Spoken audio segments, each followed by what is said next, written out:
Fine. Hello, welcome to Undisputed Boxing midweek edition. Off the back of the announcement this week that the fight has been announced finally between AJ and Fury.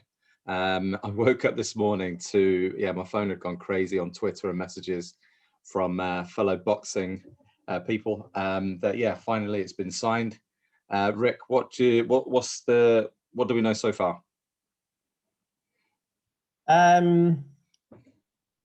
Really, it's we know that.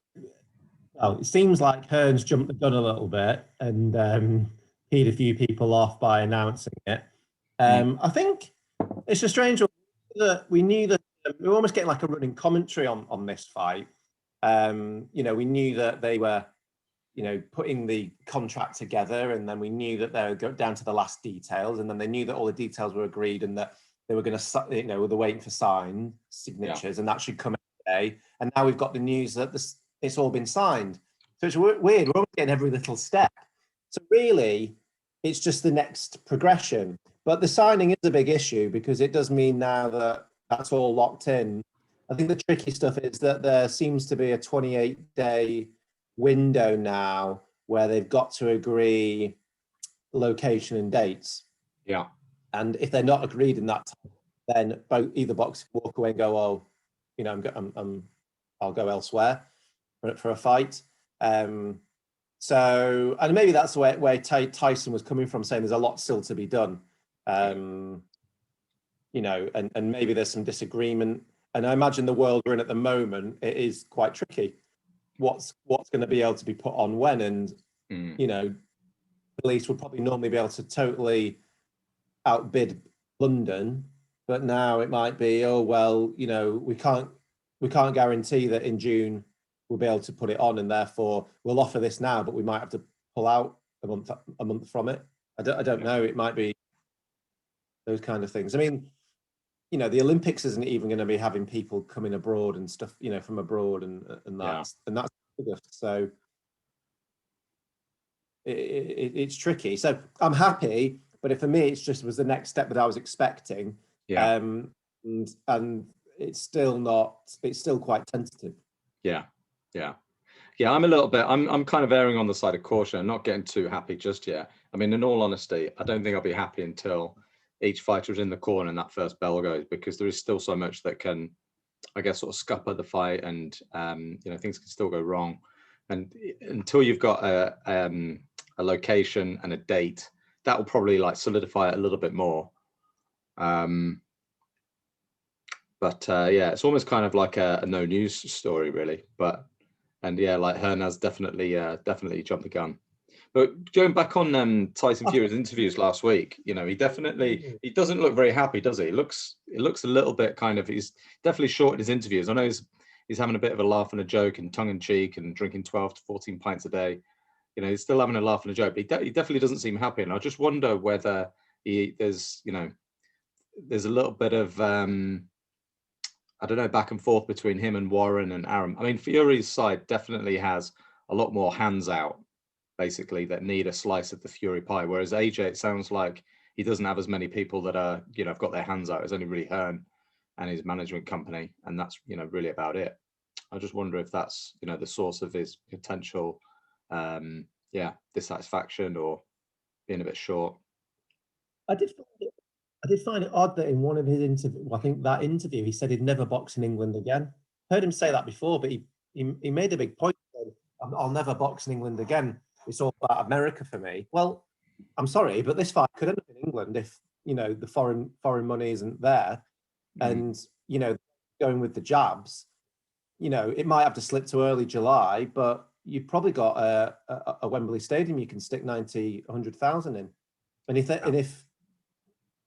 the government, I mean, even then, it's hard to say in 28 days you can 100% do that.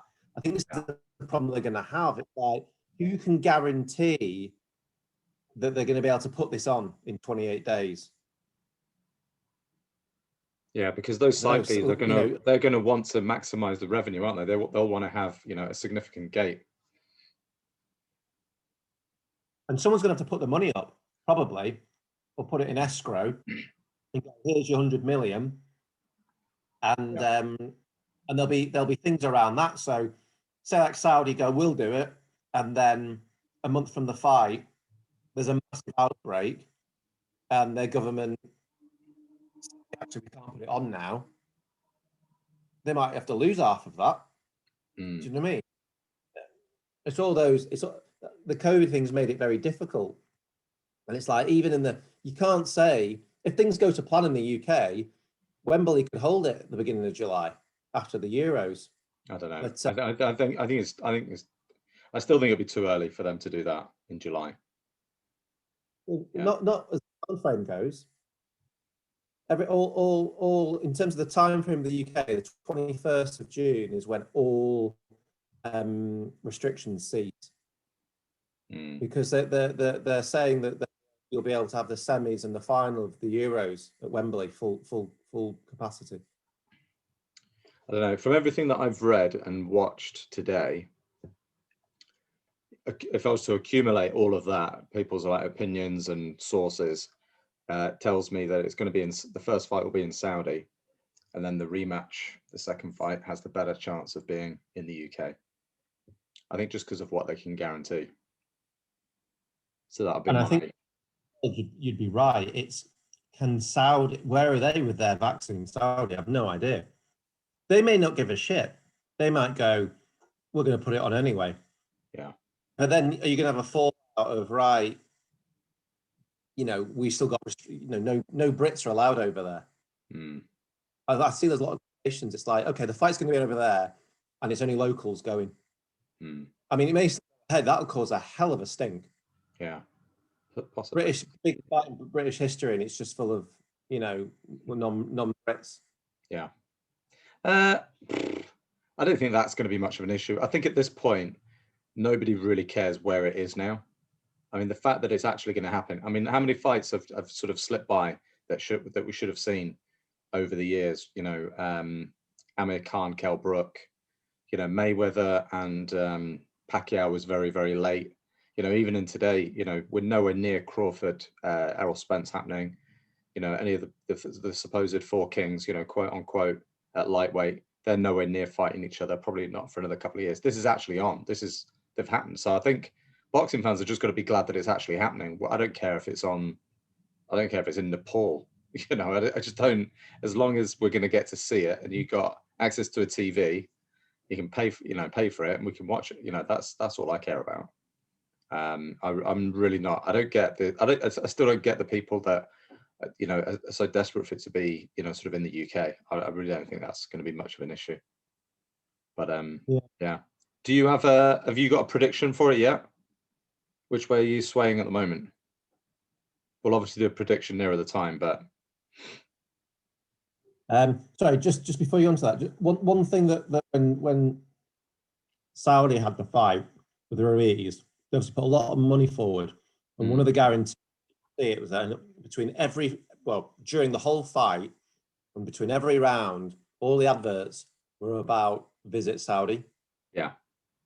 And can they do that in this environment? Because that's obviously where they're saying, we're going to get more. This is how they think they can put 100 million up and go, this is how we recoup it. We get the eyes of the world on our country. Yeah. Or the eyes of the UK on our country. And we get some back through tourism. Well, in a world where no one's allowed to travel anywhere, does that then affect their return on investment? And therefore, can they put up the 100 million? So it's all these dynamics, I think COVID have caused, that makes it very not straightforward. And it may mean it comes back to the UK. Yeah. I would be very, very surprised if the first fight is in the UK. I would be in the circumstances, but I think that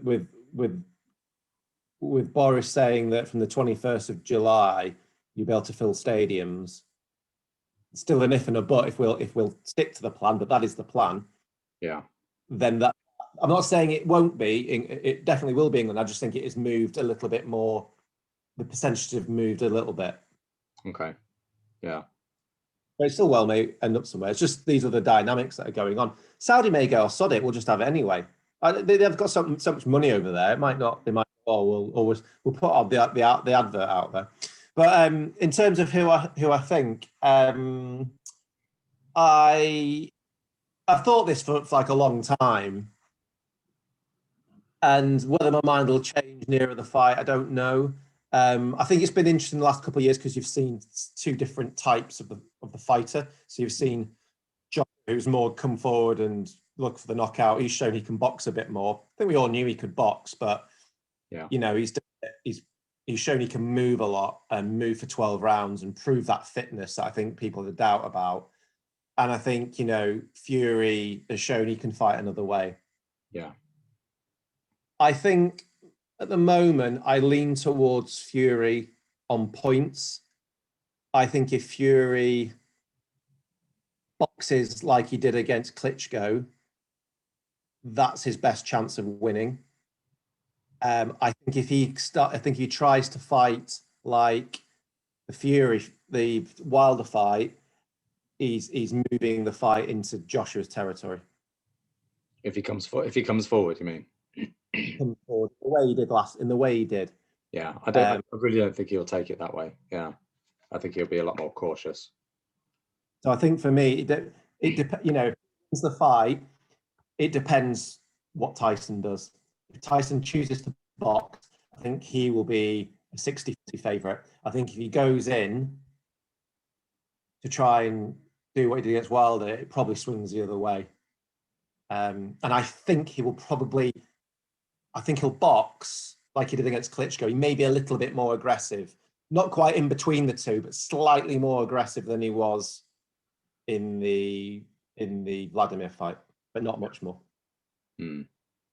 And therefore, I think he wins it on points. But it, you know, that's not a confident prediction. Yeah.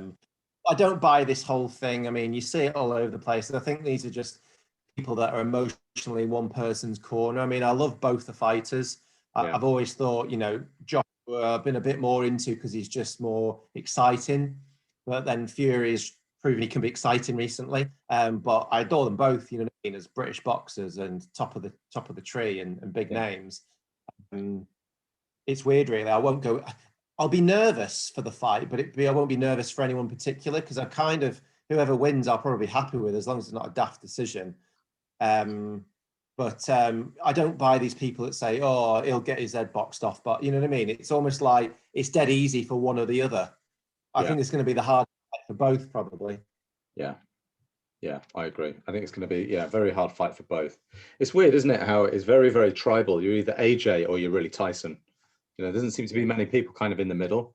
It's, it's definitely very tribal. And there seems to be this kind of growing theme of boxing sort of trendies, if you like, or people that, you know, the hardcore, as people like to call them, all, you know, think Fury wins. And if you think AJ is going to win, then you're just a casual. And I really don't think it's as simple as that. I do think that the gap has actually closed a little bit since AJ has actually taken that loss. And I thought he looked like, you know, he did show in his last fight that he can box and move, and in the second Ruiz fight as well.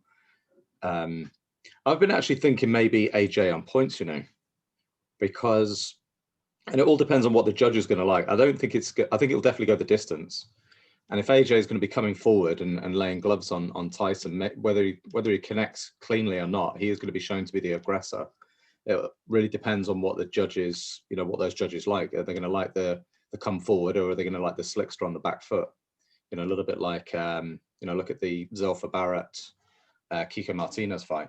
You know, Zelfa Barrett was obviously liked a lot more by those particular judges. So I think that, you know, that could be a factor. But yeah, I think the smart money's really got to be on Tyson Fury for a points win. I wouldn't mind betting on a draw.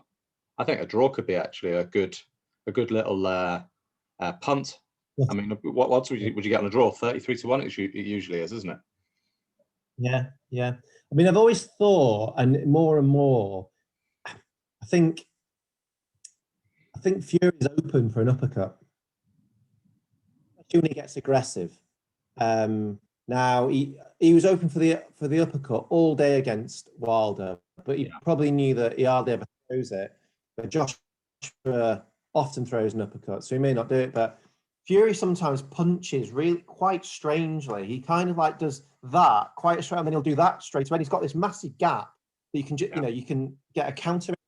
So yeah, it'd be really interesting to see what happens, and we'll be talking, you know, once we've got a date and we're counting down, we'll be talking about this every other week probably, and the mind games will start, and you know, yeah, it'd be interesting. I think those people that think, oh, Fury can just do what he did to Wilder, it's a different beast this with Joshua. One, he's bigger and stronger, and two, you know, he's going to fire back, and he's going to fire back in different ways. You know, with Wilder, you know, you get away from that right hand, and you know, Joshua's got the body. He can throw uppercuts. He can go right, left. He can jab better. You know what I mean? There's too many things to. He's got much more kind of solid fundamentals than Wilder. He boxes better, and I don't think he'll knock him out, because I think Fury's taken Wilder's best shots. I just don't think. I think he can drop him, but I don't think he'll knock him out cold. I think he'll maybe could see Fury maybe going down a couple of times, and then maybe a draw, or maybe Fury nicks it on points. That's the way I think it will go. But a lot of people saying that they're in the peak of their powers. I'd probably slightly disagree with that. I don't know if Fury is in his peak, because he's going to be 33 this year. We all know that he doesn't live the life, or he hasn't lived the life. He's at that hiatus, and I just wonder whether he is maybe past his peak slightly. I don't know. I think when people say that, they mean that they've seen them in fights where they're clearly past their peak before they then go into the big one. You know, you could say in fight he looked at his peak, but I think there's more of an argument to say he may not be in peak condition because he's not fought in, it'll be nearly 18 months. Yeah. That's a bit of a shame. You know, if he does lose, that'll be pulled up as an excuse. But we'll have to see. I think, you know, I think of things that go around in my head of what could happen. And I think of things like, I can definitely see Joshua getting him. I think if Joshua tries to chase Fury and tries to push it too much, that's where Fury's at his best and could frustrate him. And he could lose a few rounds by, you know, diving in. And he can sometimes be a bit messy, Joshua, when he's kind of, he's been in past fights. He may not show it as much nowadays, but when he's like really over trying to do damage. Yeah. The other thing I can see happening is get Fury down, and then Fury's a master of, you know, slipping punches and just get, you know, and Josh could use a lot of energy up, and I could see him coming back at Joshua when Joshua's a bit, you know, knackered, and he can sense it and coming in, and that's where Joshua will be a bit vulnerable, I think, for a Fury that's going for it a bit more. I mean, yeah, Fury's like that jerky style, that head movement, evading punches, his footwork. It's going to be a nightmare for AJ. It'd be difficult for him to kind of find, you know, the right kind of sparring as well for his style, because I don't think he's really faced anybody of, you know, Fury's, you know, footwork capability and the way he evades punches and his jerky style. But yeah. All right. Well, how long's that? Should we wrap it up? Okay, so we're going to do a quick prediction. Well, I say quick, probably a long prediction on Sunday for Dillian Whyte versus Alexander Povetkin, which is a week on Saturday. And then I think the following weekend we'll do a prediction on Jamal Herring versus Carl Frampton. I think Frampton's actually already in Dubai, ready for that. I think that's going to be, you know, a really interesting fight. And then I think on Sunday we'll make an announcement on some other sort of random videos that we're going to throw out there, some debate. Eubank, Ben, go over some of the archives, and yeah, have a bit of a debate back and forth. So yeah, thanks everybody for listening, and please like and subscribe, thumbs up, leave any comments, and yeah, thanks for listening.